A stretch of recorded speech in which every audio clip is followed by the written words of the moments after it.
Andrés Salvatierra is a 19-year-old artist emerging who's currently making his mark in the music world with his debut single, Echoes of Doubt.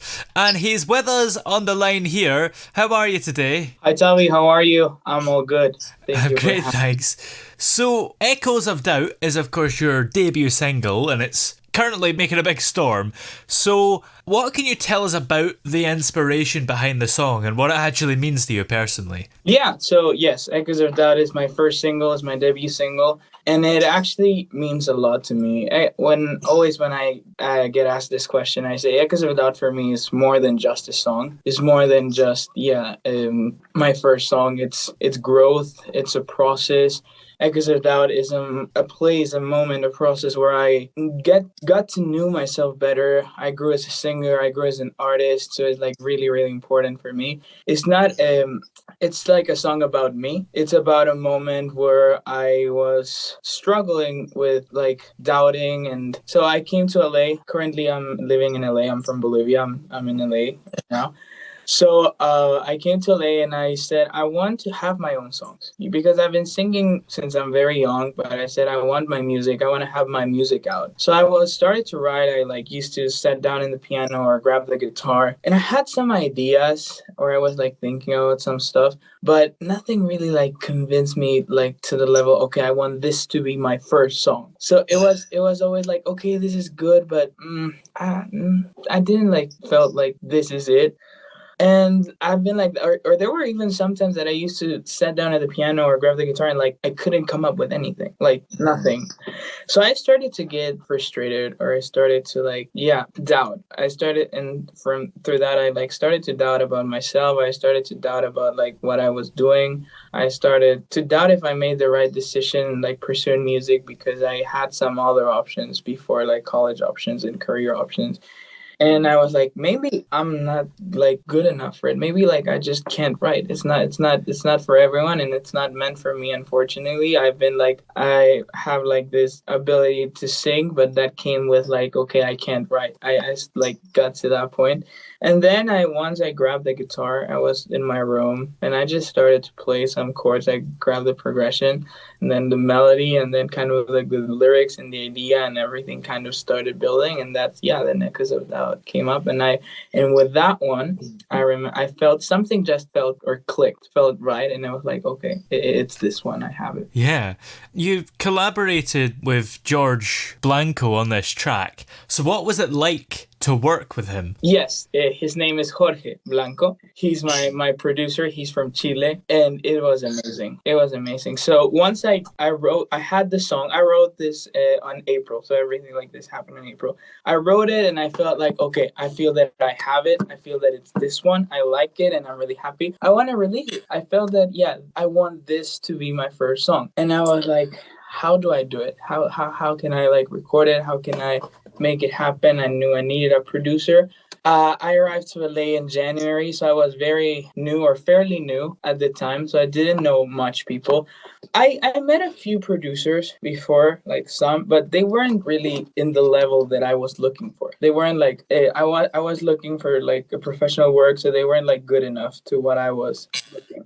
And then I met Jorge, and I remember that when I met him, he told me that he was a producer, and I checked his work, and I really liked it. So I contacted him, and I sent him the song, and I said, I have this song, and I want to release it as my debut single. I want to work it. And from the first moment, he liked it a lot, and he took the project.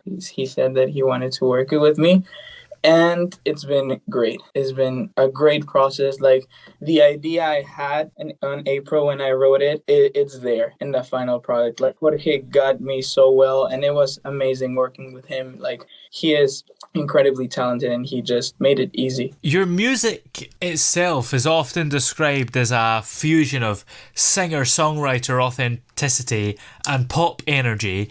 So how did you develop that style? That's how I would describe my sound mostly. It's like kind of like the infusion of a singer-songwriter pop with a more like produced and electronic pop. So My favorite genre is pop. Like two of my favorite singers are Bruno Mars and Ed Sheeran. So when I wrote this song, it was very personal. It is very personal. It tells a story. It tells about like it talks about me of one of them. I think one of my most vulnerable moments I've ever had in my life. So I was like, I want to transmit that. I want to make it like very tell a story, which is kind of what the singer-songwriter style is. But I also wanted to make it like powerful and like for people to engage and like it. So that's kind of like how it like came across, like tell a story but also have like that powerful pop touches. And that's what I told Jorge. I wanted like singers or writer, like kind of acoustic but not that acoustic, and like pop and produced but not that produced, and he just made a perfect balance. Are there any specific artists or genres that have had an impact on your own musical journey? Yeah, definitely. As I was saying, Bruno Mars, he's a very big influence I've had since I'm very young. Like singing wise, I've always like looked up to him. I've always like been like seeing like what he does and like practicing his songs and his high notes. Also Ed Sheeran, I think he's incredible. His writing is just amazing. I love him. There's a Latin artist called Luis Miguel that you probably know and many people know. He's also been, since I'm very young, part of my musical journey. I've always like looked up to him too, and I still do a lot. And more recently, like it's talking specifically about the song. One of like my main references were Niall Horan and Dean Lewis, which kind of also have that like pop and singer-songwriter mix. How did you actually get into the music industry and get started as an artist? I arrived to LA in January with the decision of pursuing music and building a career as an artist. And I've been working on my music, my stuff. I had like the Echoes of That project. I had the opportunity to work some sessions with Alan Rich. He's a Grammy, Emmy, and Oscar nominated songwriter. He wrote the song Run to You for Whitney Houston. So when I was writing and in the process of making Echoes of Doubt, I worked with him and he liked the song. Like his feedback after hearing the final master and throughout the process was always like really good. And now I got to the point where I released my debut single, which was Echoes of Doubt, released almost 2 weeks ago. Wow. It's crazy how fast it has been. Yeah, September 22nd. And the reception was really good. From the first moment, like people really liked it. I received a lot of comments. It was like it was played a lot, and it still is. I'm really happy about it. And you started in musical theatre, and now you're making a mark in contemporary pop. So how did that transition come about? That is correct. I started actually as a musical theater singer. I started with musicals as what people would call a theater kid. Yeah. So my mom back home, she owns a performing arts company. She owns the biggest performing arts company in Bolivia. It's owned by mine. It's called All That Jazz. And so I've been seeing and being very close to musicals and how shows are made since I'm really young. And I get introduced to that like by my family, and I like fell in love instantly. Yeah. Like music. That was kind of my first approach of like, I want to sing, I like music. And I've also I traveled a lot to New York since I'm young. Like we used to go once or twice a year where Broadway is. So I've seen like a lot of Broadway shows live, and it's always been like part of it. And then I started performing in musicals. I played roles like Gavroche in Les Mis, Simba in The Lion King when I was like younger. Then I also played Marius on The Lion King. I was also part of the cast of the first ever Bolivian musical, the first ever musical made in Bolivia. But then I felt I want to be more than like a musical theater performer, a musical theater artist. I want to be a pop artist, like would do my own songs, not only like play roles. I love musicals still, but then I shifted and I realized that I like more like performing and singing contemporary music in my own music. Are there any aspects of your theatre background that you've taken and put into your current music? This is interesting. I didn't really realize it at first, and I don't know if I do that much, but a lot of people when they hear me sing or when they hear me like perform, they say, "Oh, you did musical theater, right? Or you used to do musical theater." And I'm always like, "How did you know?" Like I think that I have like some elements there yet, because The musical theater, I think, is very technical. Like vocal, most of musical theater songs, especially like the main musicals, they're very vocally demanding. Like they require a certain like technique and skill level for you to like execute them properly. So I've started my training as like in the musical theater world. Then I also like shifted and I trained my voice like in a more like pop or like contemporary technique. But I think I've learned and I've kept that like kind of that like musical theater, some of the techniques you use how like in vocally. So I think I'm also like a mix between like the technique musical theater world and the more like contemporary pop and like more, I don't know how to say it, more, yeah, contemporary. You're, of course, in Los Angeles, as you mentioned, but have strong roots in Bolivia. So, how do you balance your global aspirations with your connection to your more cultural heritage? Yeah, no, definitely. Like I always have Bolivia in my heart. Like I always think about like that's home. It's but I think that when I decided to do music, I thought like unfortunately as of right now, I hope that in the future it could change. There's not a big market for music in Bolivia for emerging artists. There's not really where you could like grow or make a career in music. So that's why I decided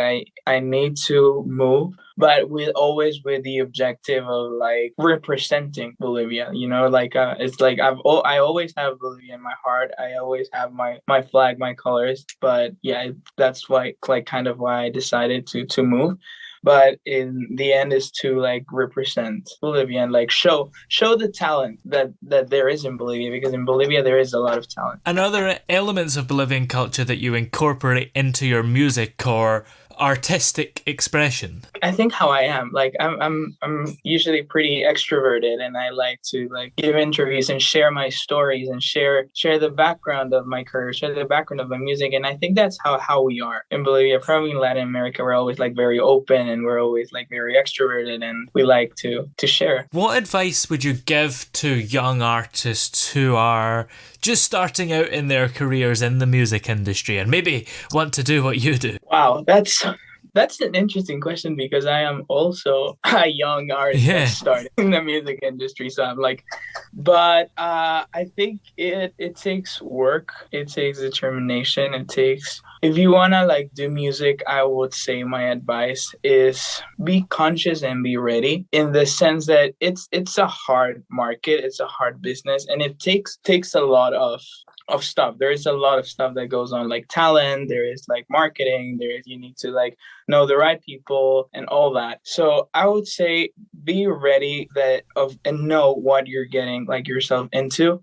And this might sound a little harsh, like really think if you are meant for it. Because if not, yeah, you need to, it takes a lot of training. It takes like, and it's about work. And I think music, like pursuing music probably is a combination of hard work and talent. You need to be talented and you need to have the skills to do it, but you need to have the work and the determination to see this is what I want and I want to make this. And yeah, and with the hard work, you like look for all the other aspects. Is there a particular message or emotion that you hope to convey to your audience with your music, especially with the debut single, Echoes of Doubt? Yeah, definitely. Echoes of Doubt has a message and is about everything is a process and everything is gonna like fall in its place in the end. Like there's this line at the end of the song is, don't let doubt bring you down and I'll set free from this mental labyrinth.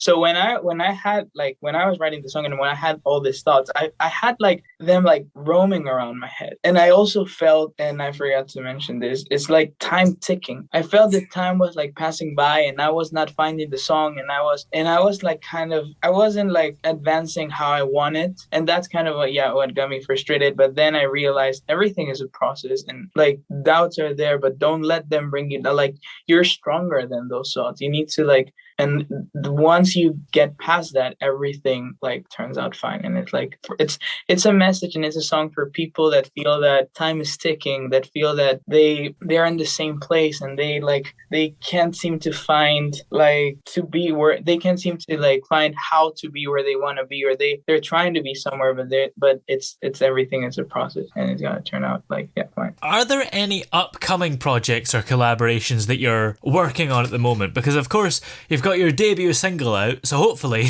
it's not going to end there. Yes, yeah, it's not. I have with Jorge, we're working on a project on new songs and more stuff coming soon. Actually, pretty soon that I'll be announcing shortly, like in the upcoming weeks, about more stuff that's going on in my music in all of my social media. So stay tuned. Well, do you have any long-term goals as well as an artist, and what kind of things do you want to achieve in your career? Yeah. So as I said, I'm an emerging artist. I'm like really starting yet. But yeah, my main goals is to set a career as an artist, build a fan base, which is kind of like, I think that one of the, if not the most important things of being an artist is building a fan base that you engage with, building a fan base that is like, it's gonna follow you and it's gonna be like persistent in time. So like, I think artists owe themselves to their audience. So my main goal is to build a career as an artist, build a fan base, and yeah, go from there. Yeah. Well, this latest single is, of course, called Echoes of Doubt. It's your debut single. So where are we able to find that and keep up to date with you on social media and everything? So Echoes of Doubt is out on every stream service, on every stream platform, wherever you hear music, Spotify, Amazon, Apple Music, Tidal, YouTube, etc. You can find me as Andrés Salvatierra, that's my artist name, or by looking up the song Echoes of Doubt. And on my social media, where I like post content about like what's going on, my upcoming projects. And if you want to follow me, I use TikTok and I use Instagram. My TikTok is Andrés Salvatierra 13 and my Instagram is a.salvatierra 13. Excellent. Well, many thanks for joining us today. It's been great to talk to you. Awesome. Thanks, Salvi. Thank you for having me.